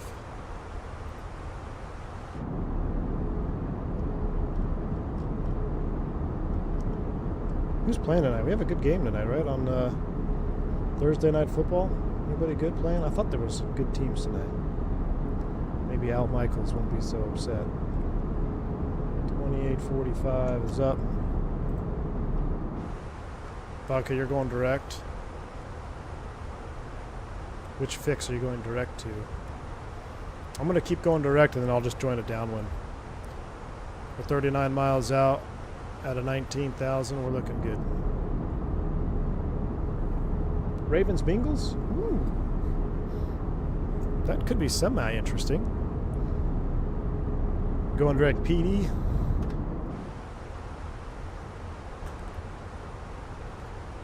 Alright. Throttletek cam is up and running. Let's get G's up and running. And Wingnut, take note. Let's get Flight Recorder up and running. You know, Full Flap Sim, aka Wingnut, is he's already learned how to do the pro streamer move of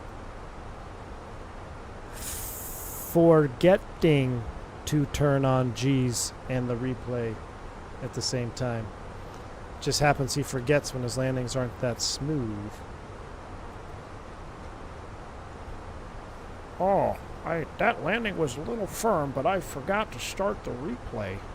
As you hear him click the stop replay button.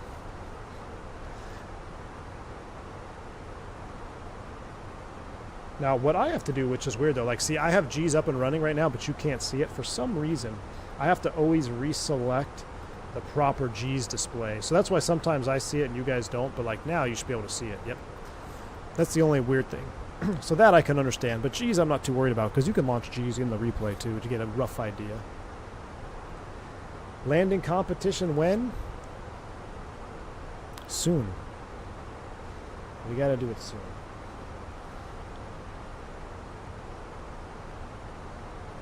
I need a little more practice. Let me figure out how to land these SHARKlets first. Full Flap Sim when you want the ATP tier streaming experience. Exactly. Yeah, when you want the full career track.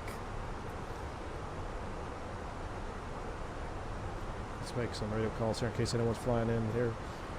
Myrtle traffic, JetBlue 357 is about 24 miles to the, where are we? To the southwest out of 13,000 feet. We're setting up for a right downwind for the ILS runway 18, starting from PD, Myrtle traffic. All right, so we'll be full-blown night mode. Let's turn down. I wish I could dim that a little bit more. You know, Phoenix needs to change these. Put these LED version.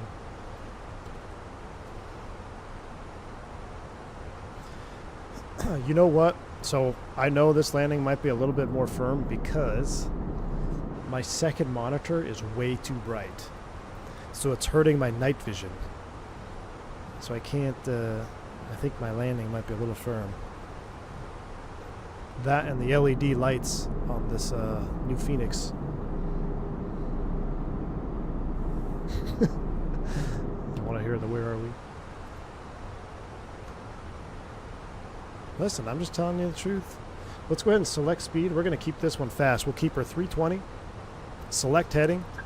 Kind of set up a pseudo vector 040. Let's clean up the box. We're going to go direct PD. Radial in 357. Check. Select. Man, 357, 223. This is a great stream.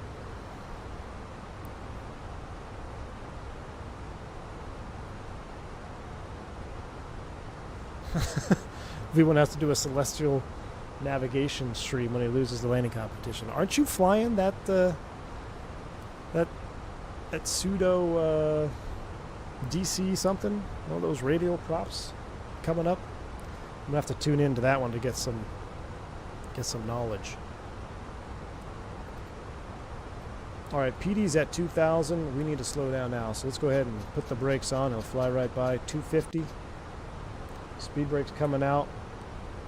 And let's go ahead and get the Chinese speed brakes on.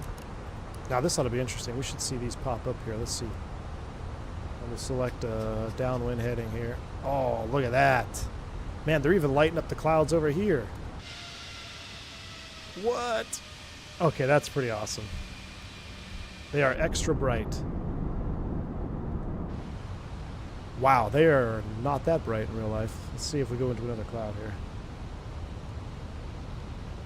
I guess they are. Depends on if you're in like a hazy. I guess they are.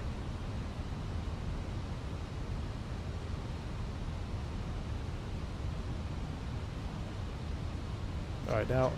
Oh, no, I missed it. I meant to go 2,000 open descent before it spooled up. Rookie move. I was trying to time it there. Speed brake's still out. Now it's coming back out.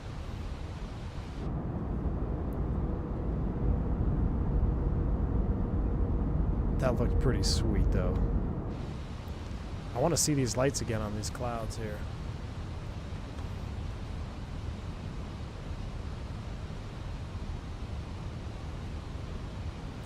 Whoa! Yeah, I mean, depends on how thick the cloud that you're flying into. So, if you want to get super, the LEDs, they don't do that like fade on, fade off really. You want to get super technical. The LEDs almost are like an insta on, insta off. Whereas the halogens, they kind of do that warm up. Now I'm not in a good cloud to really see. It could just be because the clouds are so far away. But when you do the LED on off, it's pretty much an instantaneous pop of the light. The halogens do that kind of glow up. Definitely flying through some kind of haze. What's the outside air temp? 21, so we're good there. Don't need any icing.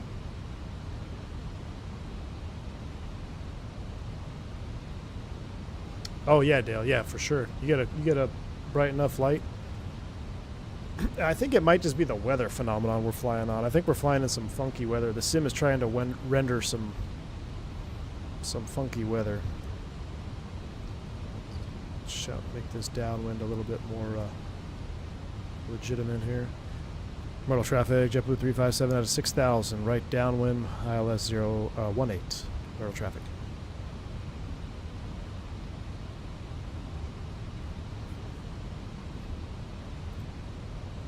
I wish I could put my second monitor on night mode.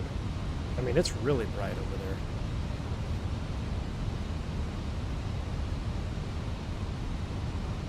JetBlue 357, turn right, heading 020.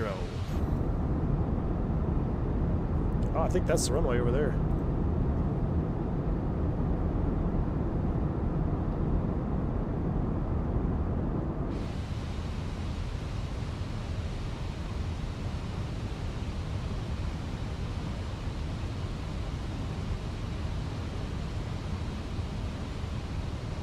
Looking good. JetBlue 357, right turn 040. Actually, let's go 050.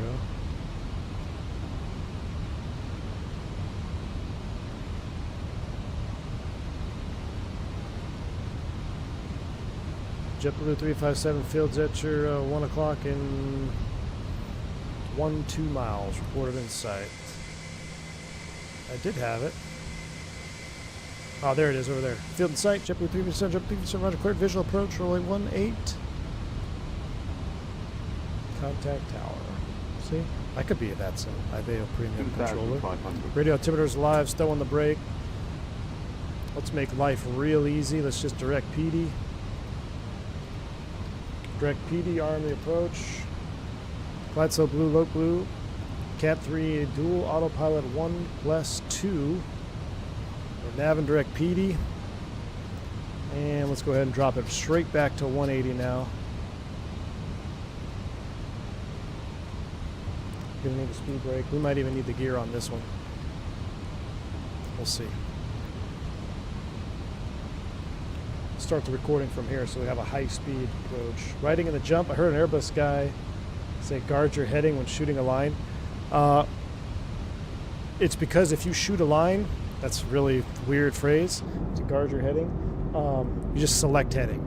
Or you say nav's available, because when you shoot a line, it's going to put a intercept on there for you. And if you're on a vector, so you get a vector and then you clean up the box, the FMS will automatically link up and you'll have the little manage dot right here.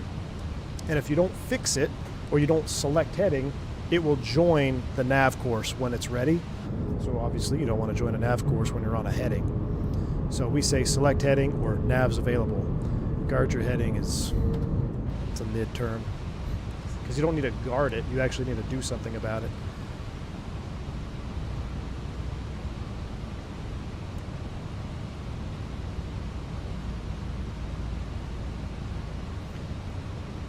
Alright, we are looking good. Double check. Perf data activated and confirmed. We're looking good, chat. Everybody's doing 250 to PD tonight.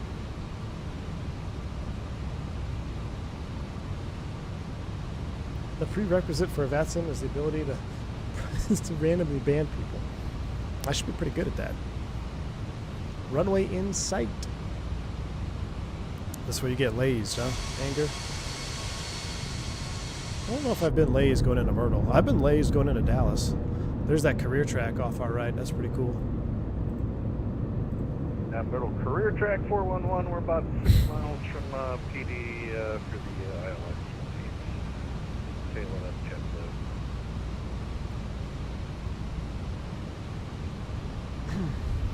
Yeah, I've been lazed into Dallas. I've been lazed. I think I have been lazed in Chicago. I got lazed in a Beach 99 and over Fresno one time. That was interesting.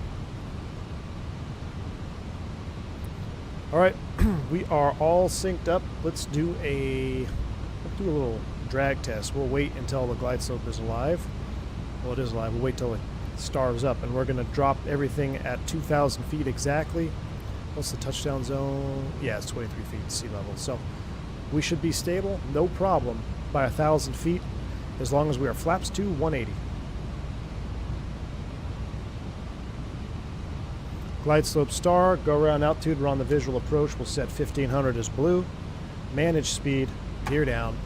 Speed brakes, arm. Spoilers arm, rather. VFE next, minus 10, flaps 3.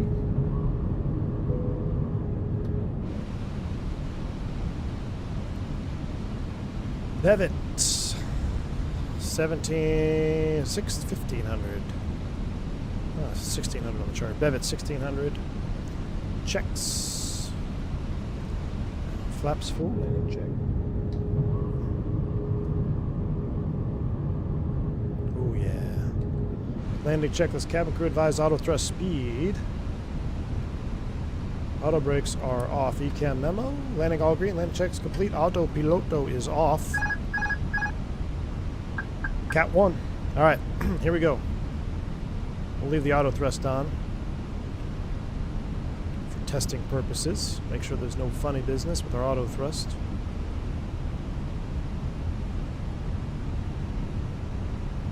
Alright, here we go.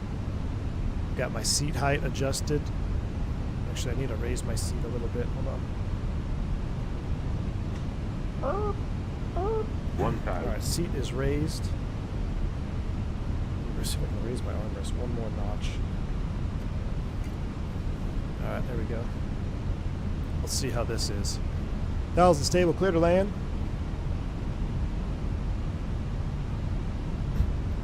So much for the weather, Team Vodka. This is pretty benign. It's actually really pretty, though, coming in here with all these lights. I'm trying to get a little bit of a crosswind in there, it looks like.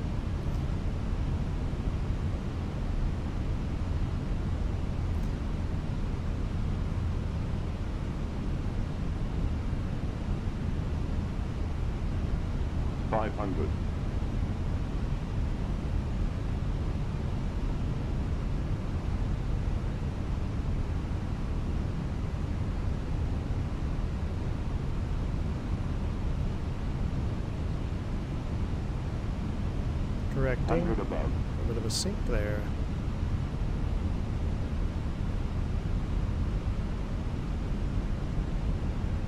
Minimum.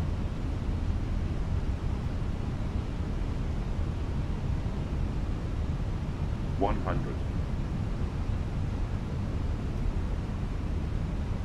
50, 40, 30, 20. Retard. 5.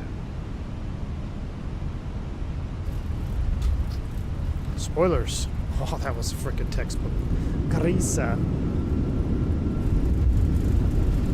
That was a grisa.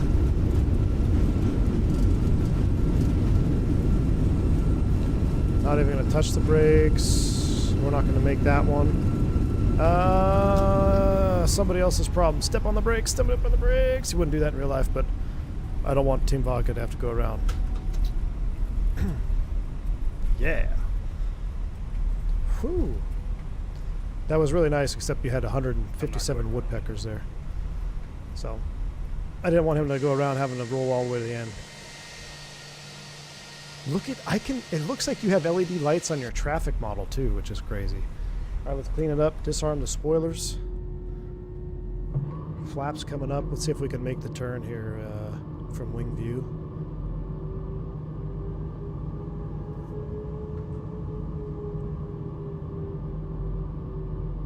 Mickey G says mid. Come on, that wasn't mid. What was it? As we go off the taxiway. A 136? Okay. 1.03 G, so I'll take that though. 136. It felt like a 36 to me. Look at these lights. Let's go. Oh, I didn't even have. That's why I didn't have the landing light, the nose and land light. That's why it wasn't a 36. I forgot the nose light. That's what it should have been. See, we had those gaps. Caro. Now you say something, Caro. That's why we didn't have a 36 landing, because we forgot to turn the nose lights on. But this is actually good to really see the... Yeah, you see how... Hold on. For testing purposes, let's turn the nose light off. See how quick the nose light is? That's pretty good. That's accurate. Hold on, I gotta extend these out again. Hold on. We'll turn the turn off lights on. I just want to flicker these. Is it shutting off both of them? Yeah, I feel like it's just a hair too... You gotta turn this off to really see. Maybe not. I'll have to get in the airplane and check. But you see how, I mean, this one, I feel like this one's quicker. I feel like the landing lights are about that quick. We're parking over here at the Cinnabon. We still have our strobes on. And our wing lights. Turn those off.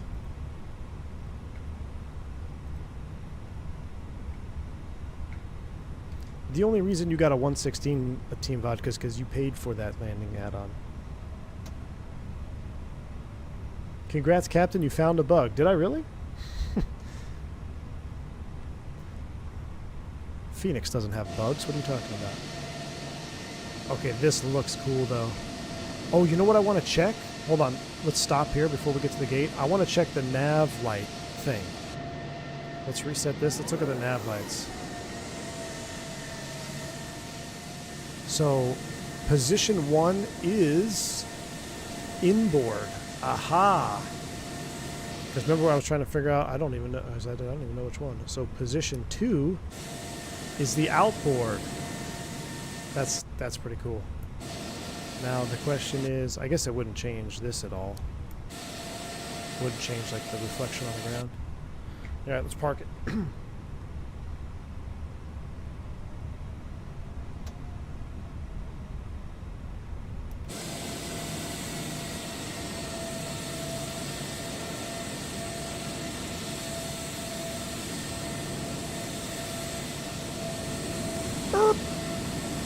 We're going too far out. Let's go to the next one. That was a bad herb.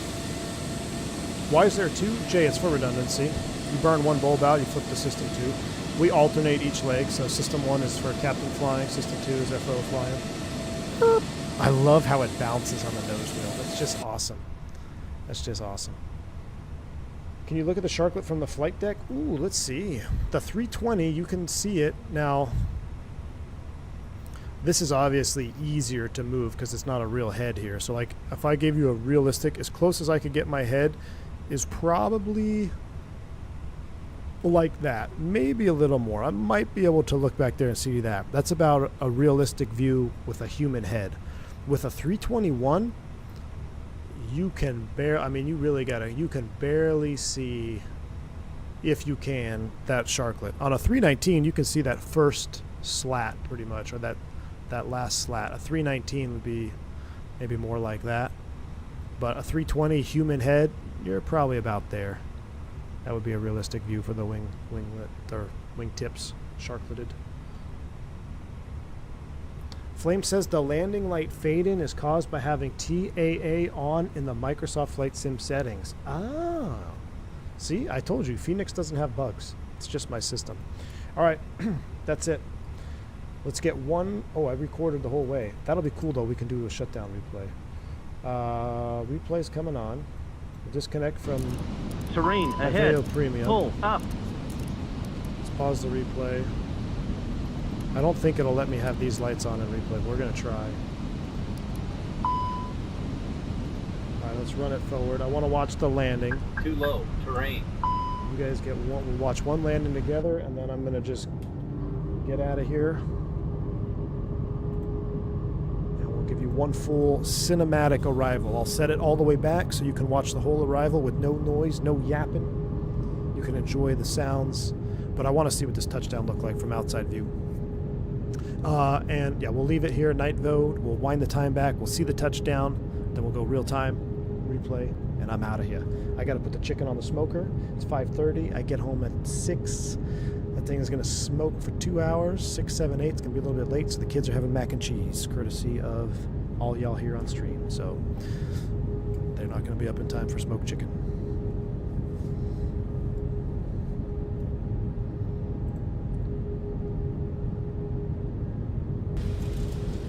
I wonder why that happens, though, in that replay mode. You get that, like, touchdown sound almost at, I don't know, above 50 feet or so.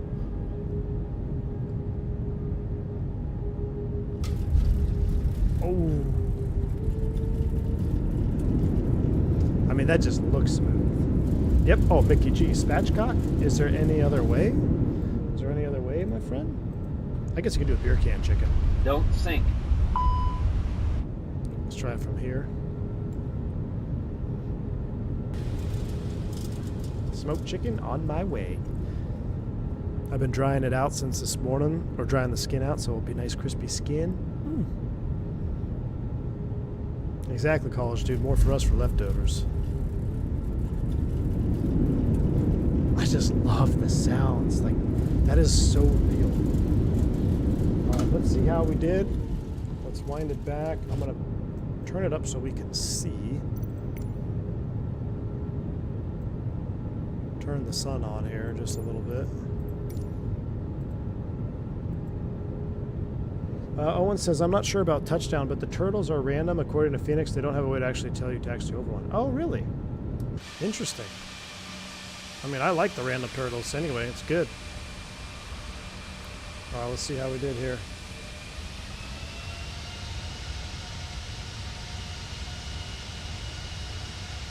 It felt so good, though. That's my first 320 landing in a while. That felt awesomely realistic. Hold it off. Oh, yeah. I mean, perfect. Right on the touchdown zone. Just about 3 feet off center line. Let's see that one more time, though. Let's see this in slow-mo. Slow-mo.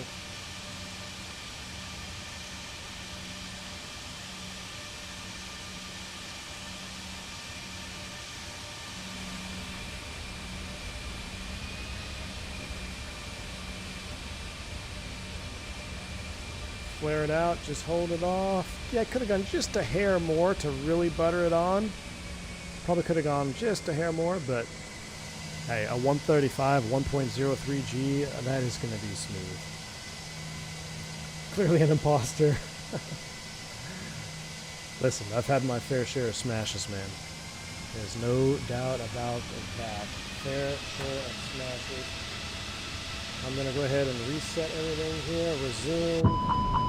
Put you over here. We're going to go back to live time. Sails coming on. And I'm out of here, Chad. You guys enjoy the night arrival into Myrtle Beach. All right? Wingnut, thanks for hanging out with us, man. Enjoy your overnight. Have a wonderful rest of your trip. Hopefully, you're on an overnight. You normally don't do overnights. What's up with that? I thought you were overnightless like me. But guys, thanks for hitting all the like buttons, all the support, super chats. AJ Funari, dropping some memberships tonight. I appreciate you, man. Thank you all for hanging out with me today. It's been a fun day of streaming. Got to be out in Costa Rica. Got to be down in Colombia. Went from Florida to South Carolina, North Carolina. And now I'm going home. Get some dinner going. You guys are awesome. We'll see you next time. Stay safe, stay healthy. I'm V1. See you.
Thank you, Adam. Very, very kind of you, man. Really appreciate that $20 super chat. Thank you so much, man. And the 10 gifted memberships, my man. Appreciate you. Thank you so much, dude.